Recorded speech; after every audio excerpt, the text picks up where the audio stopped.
여러분 평안하셨습니까? 안녕하세요. 네, 예, 예, 2달 만에 또 여러분들을 뵙습니다.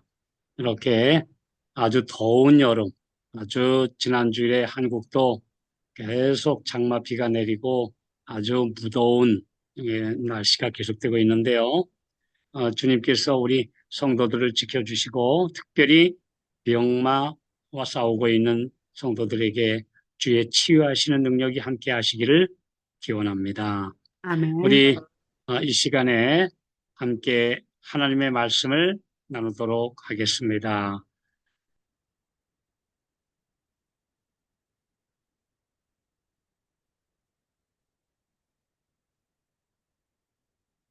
네, 지금 화면 공유가 됐습니까? 네, 다 목사님. 네, 네네. 보이시죠? 네네. 네, 그러면 이제 에, 우리 말씀을 함께 나누도록 하겠습니다. 오늘 드릴 말씀은 밤에 여호와의 집에 선 그분의 종들이라고 하는 주제로 우리 시편 134편 1절로 3절에 있는 말씀을 본문으로 은혜를 나누려고 합니다. 제가 먼저 다시 한번 읽겠습니다.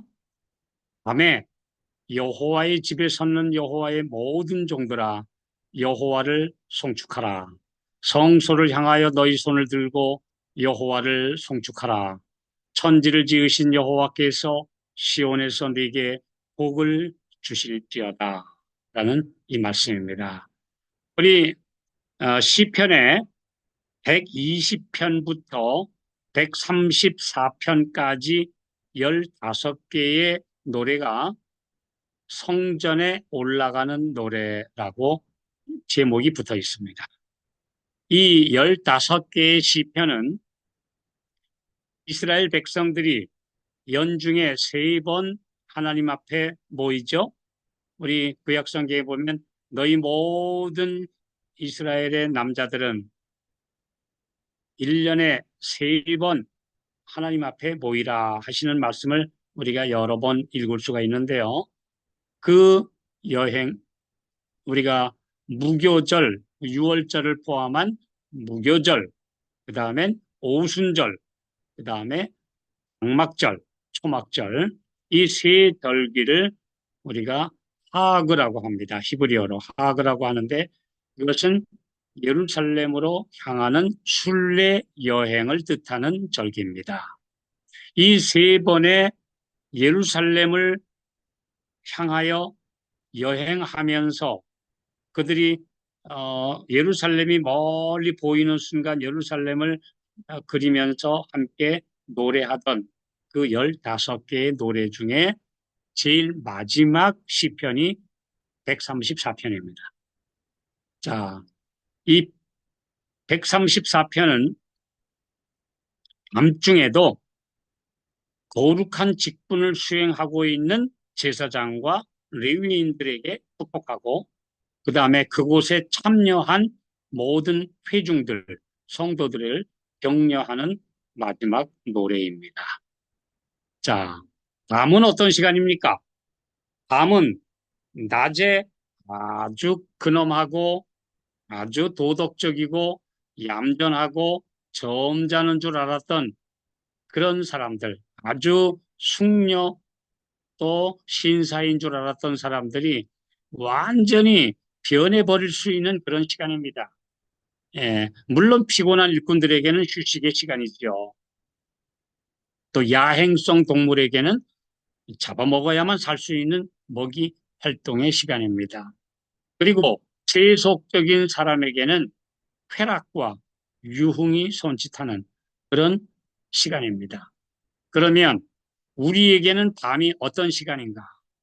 인류에게 찾아오는 밤이 하나님의 백성들에게는 어떤 시간이 되고 있는가라고 우리에게 묻고 계십니다. 아, 그런데 우리 주님은 우리에게 이 세상이 아무리 어두울지라도 너희는 다 빛의 아들이요 낮의 아들이라 라고 말씀하십니다. 우리는 어두움에 속한 사람들이 아니다. 그러므로 이 세상에 어떤 도덕적 타락이 점점 짙어갈지라도 하나님의 자녀들은 어두움에 소속된 삶을 살아서는 안 되며 빛의 자녀로서 살아가야 한다고 분명하게 너무나 많이 말씀하고 계십니다. 그러므로 밤에도 다른 사람들은 곤히 잘지언정, 다른 사람들은 밤에 쾌락과 유흥에 빠져 있을지언정 하나님의 백성들은 성소에 모이고 여호와의 집에 모이고 성소를 향하여 마음을 두고 살아가라. 그런 사람들이 하나님의 찬미하는 사람이고 하나님께 영광을 돌리는 사람이고 그런 사람들이 하나님께로부터 영적인 복을 충만하게 받는 사람이라고 말씀하고 계십니다. 그래서 밤에 우리는 어디에 서 있는가? 자, 왜 밤에 여호와의 집, 그 성소에 여호와의 종들이 서 있었을까요? 첫째로는 절기의 끝에 있을 피날레를 위해서. 특별히 절기 중에 마지막 절기가 초막절입니다. 이 초막절 특별히 이제 마지막 밤에는요, 그 온 세상에 빛을 비추는 빛의 축제도 있었고, 또 물을 떠다가 물을 갖다가 이제 붓는 의식이 있었는데, 우리 온 세상에 정말 하늘에 풍성한 비를 주시는 우리 하나님께 감사하는 물 축제도 있었습니다. 그래서 밤에도 빛의 축제를 위하여 풍성한 생명수를 공급하시는 우리 물을 우리에게 주시는 주님, 이른비를 주시는 주님, 이른비를 주시는 주님을 찬양하기 위해서 모였던 것입니다. 그래서 명절 끝날 큰 날에 우리 요한복음 7장에 보면 예수님께서 성전에 서서 말씀하시기를 누구든지 목마른 자는 내게로 와서 마시라 하고 초청하시는 예수님의 음성을 우리가 들을 수 있는데요. 명절 끝날 큰 날 어떤 날이냐? 바로 초막절 마지막 날 밤에. 그래서 내게 와서 물을 마시고 물을 길어서 세상에 메마른 대지에 물을 부으라라고 하시는 우리 주님의 초청을 듣는 시간입니다. 그리고 이 시간은 어두움을 상징하는 세상의 빛을 횃불을 밝히기 위해서 모인 주님의 종들을 격려하고 그들이 찬양할 때 그때 영광을 돌리는 아름다운 장면을 묘사하고 있습니다.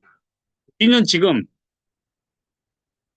캄캄한 밤에도 하나님 앞에 서 있는 하나님의 신실한 종들인가? 이 자신을 다시 한번 되돌아보게 해 주시는 말씀입니다. 아, 성소를 향하여라는 말씀입니다. 이 성소를 향하여라는 말씀은 장소 개념보다는 삶의 방향을 가리킵니다. 다니엘 6장 10절에 보면 예루살렘을 향하여 창문을 열고 하루 3번씩 기도했던 다니엘. 그가 이역만리 바벨론의 포로로 가 있었지만 그의 마음은 하루 3번씩 창문을 예루살렘을 향하여 열고 그리고 성소가 있었던 그 방향을 향하여 방향을 마음을 정하고 우리 주님 앞에 기도했다는 것입니다. 그러므로 우리의 마음이 성소를 향하고 있는가? 성소에 계신 우리 주님 그리고 그곳에서 우리를 초청하고 계시는 우리 주님께 우리의 마음을 향하고 있는가 아닌가를 우리에게 묻고 계십니다. 근데 너무나 많은 사람들이 요즘에 보면 교회의 지도자들이라고 하는 사람들까지도 완전히 다른 곳에 마음을 빼앗긴 사람들을 너무 많이 볼 수가 있습니다. 정말 하늘 지향적인지 저 사람이 이 세상 지향적인지 도무지 분간이 안 가는 사람들을 우리 주변에서 너무 많이 볼 수가 있습니다. 어떻게 재림을 기다리는 사람이 저럴 수가 있어 라고 하는 말을 너무나 많은 사람들이 듣고 삽니다. 그런데 성소를 향하여 분명한 방향을 정한 사람들의 삶은 흐트러지지 않습니다. 네, 헛된 것 가지고 아웅다웅 싸우지 않습니다. 네, 자아가 드러나고 있는 그런 꼴불견을 교회에서 보일 수가 없습니다. 하나님의 백성들은 이 세상에 취하고 싸우고 권력 다툼하고 세력 다툼하고 영향력을 행사하려고 하는 그런 사람들의 추태를, 그건 남의 행동이죠. 낮의 행동은 아닙니다. 빛의 아들들이 하는 모습과는 전혀 다른 모습. 오늘 우리는 너무나 많이 보고 있는데요. 우리의 마음의 방향이 성소를 향하고 있는가? 곧 내림하실 예수님에게 우리의 포커스를 맞추고 있는가? 오늘 우리에게 다시 한번 묻고 계시는 것입니다. 그래서 이 왜 밤에 특별히 서 있어야 한다라고 하나님의 백성들에게 말씀하셨는가? 역사적으로 보면 중세 1260년간을 우리는 무슨 시대라고 하죠? 중세 종교 암흑 시대라고 합니다. 어두움의 시대였어요. 그 시대 동안 정말 성경은 완전히 가려워지고 진리는 짓밟히고 안식일은 아예 잊혀졌었고 이제 교황의 전성기는 온 세계에 캄캄한 어두움이었습니다. 그런데 그 시대의 밤에도 하늘을 향하여 마음을 열고 살았던 귀중한 빛의 자녀들이 있었죠. 영국의 켈트족이 스코틀랜드의 아이오나 섬에서 정말 진리를 밝히고 700년 이상이나 유럽의 선교사를 파송했던 아주 신실한 하나님의 자녀들이 있었습니다. 또 그 뒤를 이어서 프랑스와 이탈리아의 알프스 산 속에 들어가서 신앙을 굳게 지켰던 walden스인들이 있었습니다. 또 이제 영국에서 우리가 잘 아는 이제 종교 개혁자들이 또 일어났고 독일에서 마르틴 루터가 일어났고 또 여러 곳에서 빛을 가진 사람들이 일어났습니다. 예. 그래서 어두운 밤에도 빛을 비추는 귀한 주의 자녀들이 있었습니다. 이제 그런 사람들을 가리켜서 우리는 종교개혁의 계열이라고 합니다. 영국에서 종교개혁의 새벽을 열었던 존 위클립 같은 분. 그 다음에 종교개혁의 큰 별이라고 불리는 마르틴 루터를 비롯해서 밍글리나 여러 사람들이 정말 그 밤에 또 하나님의 성소를 향하여 손을 들고 하나님께 충성을 다한 신실한 사람들이 있었습니다. 그런데 이제 종교 암흑 시대가 끝나고 1800년대에 드디어 마지막 여명이 밝아왔죠. 바로 그때에 거의 또 개신교회가 다시 어둠 속으로 들어갔어요. 루터의 후예요, 칼빈의 후예요, 웨슬레의 후계자라고 했던 개신교회가 전부 다 예언에 대하여는 캄캄하고 하나님의 진리는 도로 어둠 속에 묻히고 뭐라고 말했냐면 이제는 천년왕국 시대가 오고 온 세상에 이제 아주 잘 사는 이런 늙은 시대가 온다고 소리쳤습니다. 예, 하나님 나라가 되고 번영하고 잘 산다고 하는 낙관론이 세상을 지배할 때 아니다. 세상은 더 어두워진다. 그러나 분명히 아침이 가깝다라고 외치는 소리가 있었습니다. 그걸 밤중 소리라고 합니다. 그래서 우리가 마태복음 25장에 신랑이 더디어오므로 다 졸며 잘세 밤중에 소리가 나서 이르기를 예? 신랑이로다 맞으러 나오라 하는 음성이 1840년대에 미국 전체를 잠깐 뒤흔들었습니다. 네, 그것을 우리가 밤중 소리라고 하죠. 네, 밤중 소리. 그래서 1840년대 밤중 소리가 곧 재림 운동이었다고 하는 것을 우리가 잘 압니다. 그런데 그것이 다시 잠깐 또 묻혀진 다음에 이제 전 세계적으로 하나님께서 이제 마지막 시대에 진리를 전하도록 남은 자손들을 부르셨습니다. 지금 온 세상에 복음을 전하지만 밝아졌습니까? 어두워졌습니까? 세상은 도덕적으로 점점 더 어두워지고 있습니다.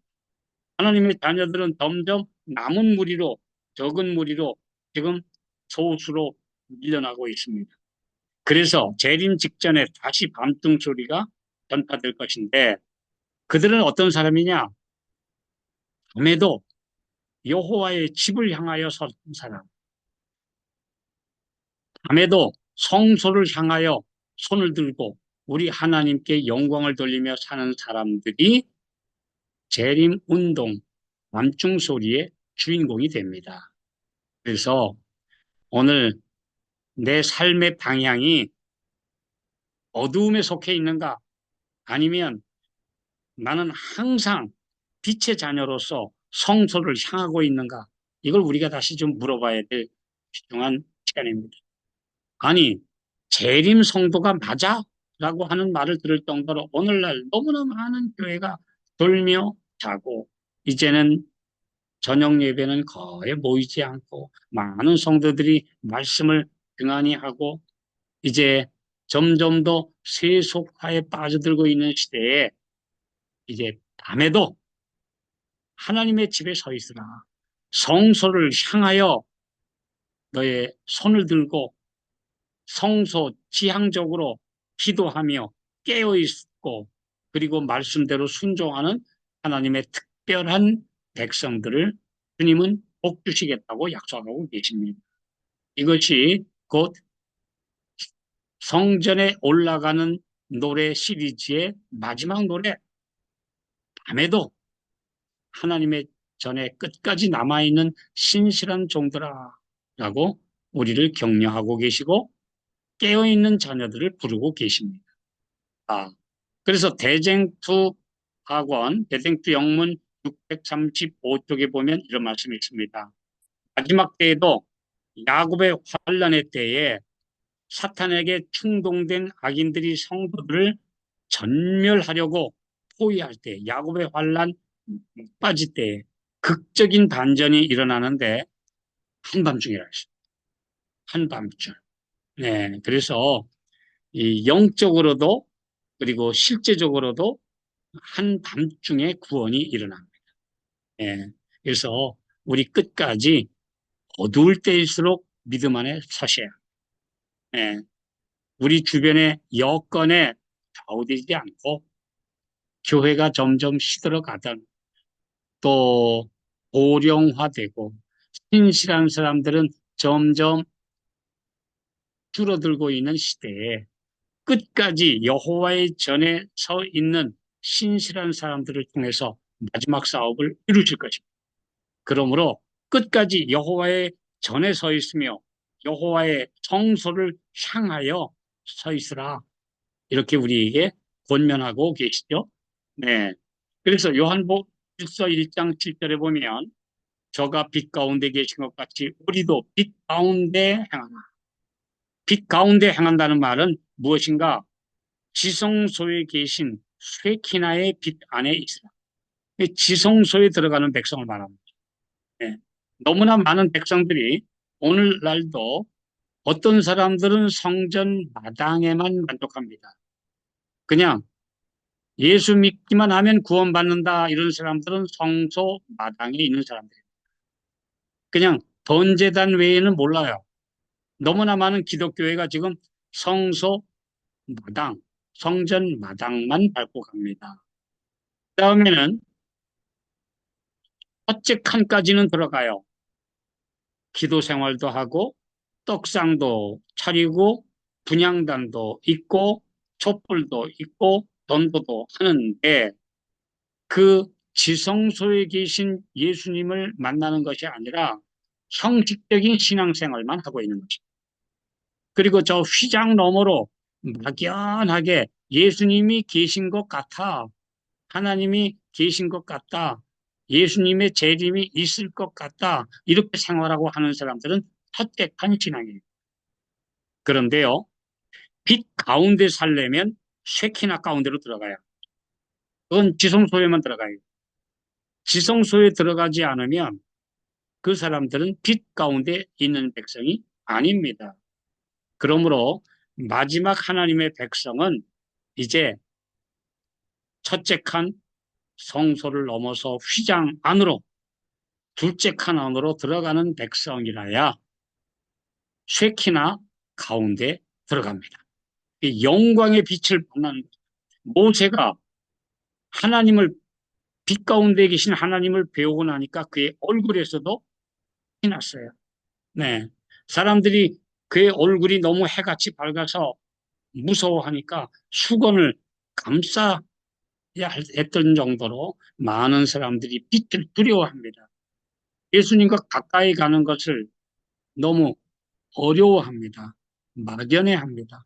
그러나 우리는 이제 마지막 백성들로서 성소의 마당이 아니라, 성소의 첫째 칸이 아니라 이제는 빛 가운데로 들어가야 할 시간입니다.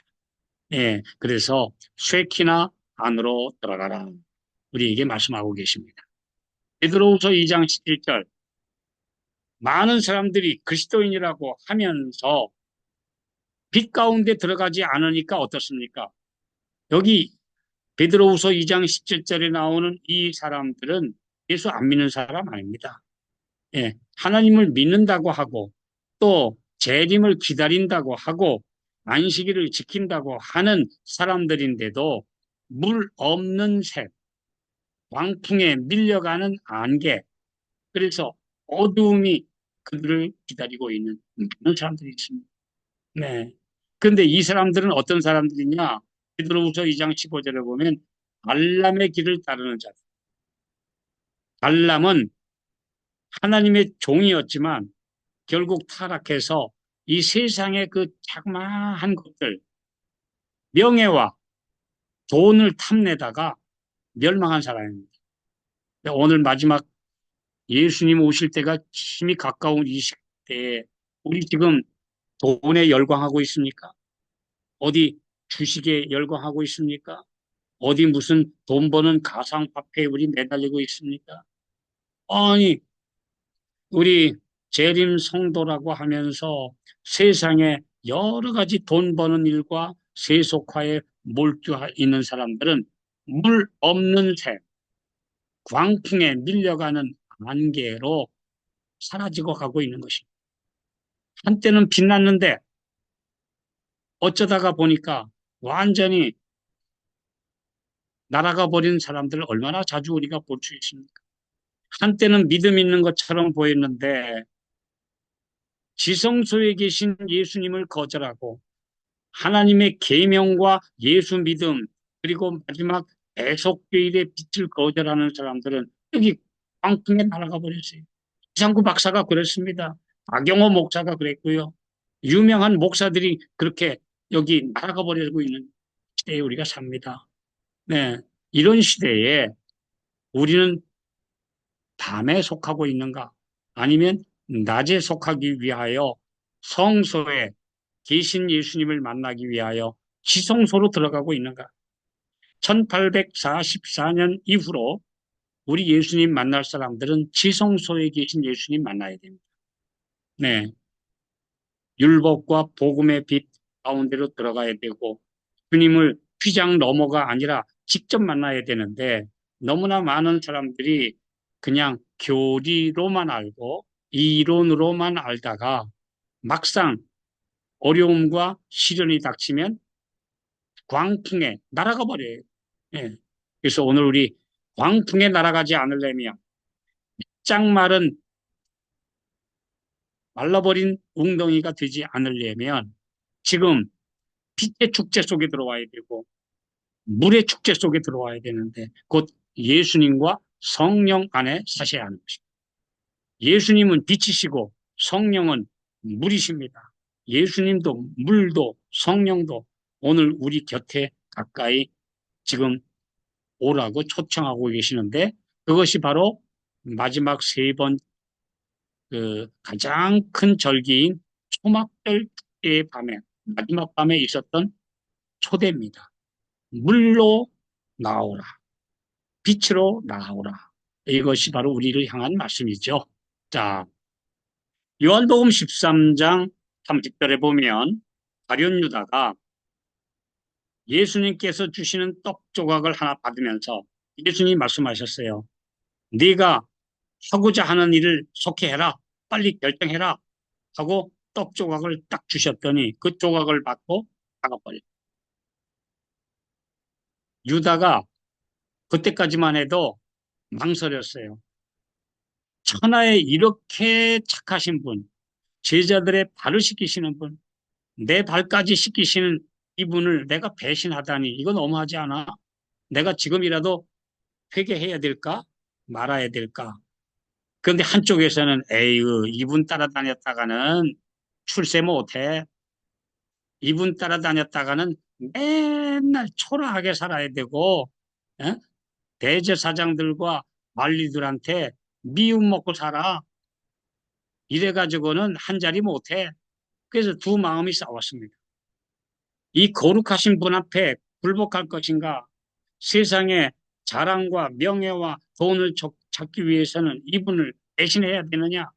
가룟 유다가 망설이다가 예수님이 주시는 떡 조각을 딱 받았어요. 떡 조각은 말씀이에요. 너 말씀대로 살 거냐? 나갈 거냐? 그랬더니 나가버렸어요.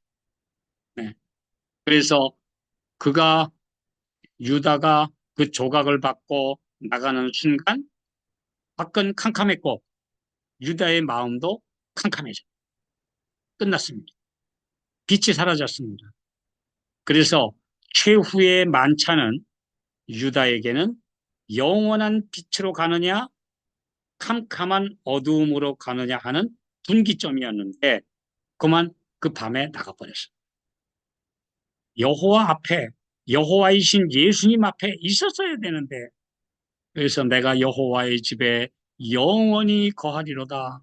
우리가 하늘에 가서 영원히 하나님의 집에 살려면 지금도 하나님의 집에 사는 믿음으로 사셔야 합니다. 예, 오늘 세상이 너무 어두워요. 조금만 예수님 떠나면 우리를 유혹하는 것들이 우리를 에워쌉니다. 그러므로 우리 세상이 어두워져도 매일 하나님의 집을 바라보고 하나님의 집을 향하여 살고 하루 3번씩 무릎 꿇고 기도했던 다니엘처럼 비록 성도는 조만하면 멀리 있을지라도 내 마음은 항상 예루살렘에 있었던 성소를 그리워했던 그 다니엘처럼 오늘 우리 주님 앞에 내가 있다. 유명한 말 있죠? 하나님 앞에 내가 있다. 그래서 라틴어로 코람데오. 내가 하나님 앞에 내가 있다는 믿음으로 사는 사람들이 곧 빛의 자녀들입니다.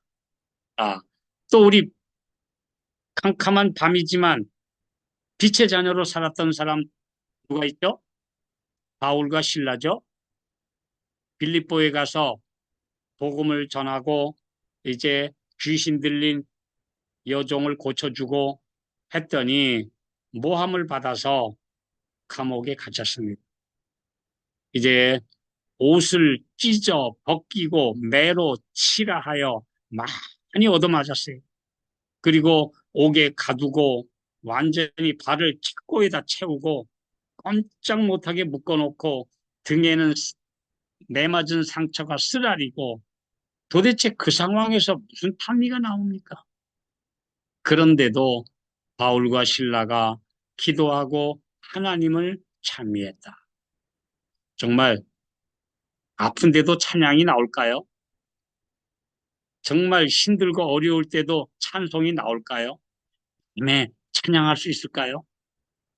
사방이 어두운데도 우리는 하늘을 향하여 빛의 축제 속에 들어가고 찬미할 수 있을까요? 오늘 우리가 이런 믿음을 가지도록 우리에게 주님은 권면하고 계십니다. 아, 그래서 여호와의 집에 있으라. 바울과 실라는 이 순간 빌립보의 감옥에 머문 있을지언정 그들의 마음은 하늘 성소를 향하여 서 있었습니다. 비록 쇠고랑에 묶이고 착고에 속박되고 등은 아프고 피투성이가 되어 있을지라도 밤중에 찬양할 수 있었던 비결은 하나님 앞에 있었기 때문에, 그래서 자아를 잃어버릴 수 있었기 때문에, 그래서 거룩하신 분이 그분들과 동행하고 계십니다. 오늘 우리가 정말 밤중에 노래할 수 있을까? 어두운 밤에도 희망을 노래할 수 있을까? 주변에 아무도 나를 도와주지 않는데도 우리 주님은 나를 분명히 인도하신다는 믿음 가운데 살 수 있을까요? 네.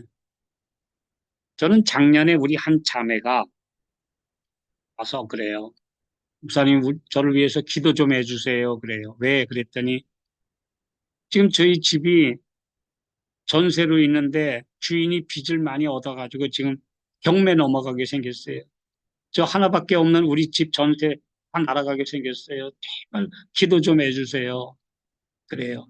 그래서 하나님을 붙들고 놓지 않으면 주님께서 길거리에 내앉지 않도록 해 주실 테니까 우리 꼭 기도하자 그랬어요. 네, 그렇게 기도했어요. 시간이 많이 흘렀어요. 그래서 그냥 아직도 그러고 있대요. 그래도 우리 기도하자. 네, 뭐 하나님께서 해결해 주시라고 좀 믿어요. 그래 기도하자. 근데 좀 시간이 오래 가고 저도 이제 바빠서 좀, 좀 잊어버리고 있었어요. 근데 바로 나흘 전에, 바로 나흘 전에 우리 그 자매가 저에게 문자를 보냈어요. 목사님, 교회 계좌 좀 알려주세요. 어? 무슨 좋은 일이 있나? 그랬더니, 예, 꼭 보내주세요. 그래서 교회 계좌번호를 알려주었더니, 어? 갑자기, 제가 목요일 날 방문하고 여러 번 나중에 보니까 꽤 큰 돈이 들어와 있어요. 깜짝 놀라서 연락했어요. 도대체 웬일이냐? 그랬더니, 목사님, 하나님께서 그 돈 다 찾게 해주셨어요. 그래서 이번에 집을 얻는데 또 그게 모자라는데 하나님께서 해결해 주셔서 집을 전세 얻고 일부 월세를 얻으면서 딱 손에 1,000만 원이 남았는데요. 하나님께서 우리 문제 해결해 주신 게 너무 감사해서 제가 감사한 공을 다 드리기로 했습니다. 드린 겁니다. 그래요. 제가 그래서 야 하나님께 끝까지 믿음으로 살면 주님께서 해결해 주시는 거 경험했으니까 이제 인생의 길에 앞으로 걱정하지 마라. 네, 믿음으로 살자. 아멘. 네. 오늘 우리가 믿음으로 살자. 지난번에 우리 아기 엄마와 아기가 그 극한의 어려움 속에서 주님 붙들고 사는데 아직 그렇다고 막 일어나서 뛰어다니지 못하지만 이 엄마가 이제는 걸어 다니고 좀 아직 손을 자유롭게 쓰지 못하지만 기도하면서 지난번에 그 먼 길을 와서 함께 기도하고 예수님 매달리고 지금까지 그렇게 매달리고 살고 아기를 위해서 기도하며 삽니다. 하나님께서 그들을 버리지 않고 계시고 분명히 지금도 조금씩 인도하고 회복시켜 주고 계심을 저희가 보며 삽니다. 그러므로 우리 주님 안에 있는 사람은 우리의 상황이 아무리 어둡더라도 밤이라도 빛 가운데 삽니다. 예수님을 향한 소망과 믿음 안에서 삽니다. 그래서 욥기 35장 10절에 있는 말씀은 우리 인생으로 밤중에 노래하게 하시는 하나님. 비록 밤이지만 찬양하게 하시고 하나님께 영광 돌리게 하시는 하나님. 그래서 시편 134편 1절에 여호와의 모든 종들아 여호와를 송축하라. 하나님께 영광을 돌리고 살아라. 원망하지 말라. 불평하지 말고 다른 사람을 저주하고 살지 말고 찬양 돌리고 살고 칭찬하고 격려하고 하나님의 은혜를 나누며 살라고 말씀하고 계십니다. 그래서 출애굽기 12장 29절에 보면 출애굽의 밤은 구원의 노래를 부르는 이스라엘 백성들. 저쪽에서는 장자들을 잃고 비명을 지르는 애굽 사람들과 완전히 대조를 이루는 밤이었습니다. 애굽 사람에게는 죽음의 밤, 이스라엘 백성들에게는 구원의 노래를 부르는 밤. 이것이 바로 6월 출애굽의 밤이었습니다. 우리는 어떤가요? 그래서 이사야 30장 29절에 보면 너희가 거룩한 절기를 지키는 밤에와 같이 노래할 것이며 피리를 불며 여호와의 산으로 가서 이스라엘의 반석에게로 나아가는 자같이 마음에 즐거워할 것이라. 오늘 우리 거룩한 절기를 지켜야 합니다. 우리의 믿음의 유월절, 믿음의 오순절, 우리가 하늘에서 지킬 행복의 초막절을 바라보는 이 세상의 초막절. 비록 장막 생활을 할지언정 우리는 빛의 축제 속에 살고 물의 축제 속에서 주님의 주시는 은혜 속에 살아야 합니다. 너무 메마르면 안 돼요. 너무 메말라가지고 사람들과의 사이에 삐그덕거리고 점점 더 부딪히는 그런 사람들이 되지 않고 은혜스러운 사람들이 되기를 주님은 바라고 계십니다. 노래하며 살라, 송축하며 살라, 찬양하며 살라고 우리에게 말씀하십니다. 그래서 오늘 우리 모두가 그런 밤에도 하나님의 집에 서 있는 하나님의 신실한 종들로서 성소를 향하여 예루살렘을 향하여 새 예루살렘을 향하여 우리의 마음을 고정시키는 빛의 자녀로 살아가게 되시기를 바랍니다. 아멘. 저는 제 이 말씀을 마치면서 어렸을 때 아주 오래전에 옛날 찬미가에 11장이 있었습니다. 그 찬미가 11장의 가사가 제가 지금 생각이 나니까 두 절밖에 생각은 안 나서 제가 한번 써봤어요. 옛날 찬미가 한 50년 전에 있었던 찬미가 지금은 없는데요. 이 밤의 찬미입니다. 제가 한번 불러보겠습니다. 네. 주의 크신 영광 앞에 비록 무색하오나 밤에 찬송 드리오니 성령 감화합소서. 하늘 비록 높다 해도 주의 성도 더 높네. 마음과 뜻과 힘을 다해 이 몸 주께 드리네. 아멘. 오늘 우리의 상황이 어두워도 음, 밤에도 하나님의 전을 찾고 음, 성소를 향하고 끝까지 빛 속에 살아가는 믿음의 사람들로 우리를 끝까지 살게 해 주시기를 간절히 소망하면서 말씀 마치겠습니다. 아멘.